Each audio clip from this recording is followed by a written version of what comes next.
All right, guys, here's the deal.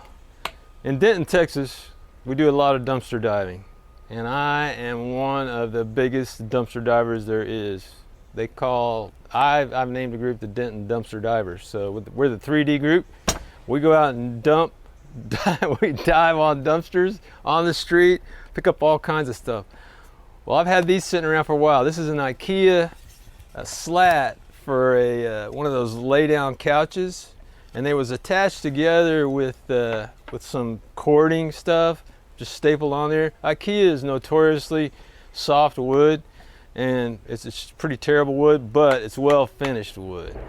So what this is going to be is we're going to drill out a pilot hole in the side. We're going to put eyes in the side like this.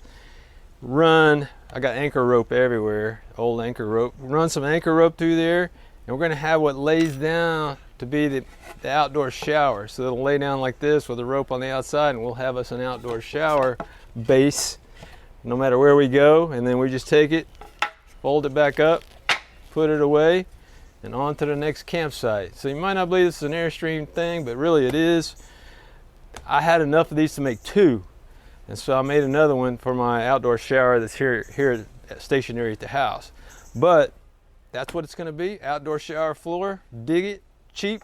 I think my total investment here now is $3 for a wood floor. Of course, Mama wants her floor to be nice and natural, so that's what we're going to have for our outdoor shower on the Airstream. Thanks for watching, guys. Loco Airstreamer out.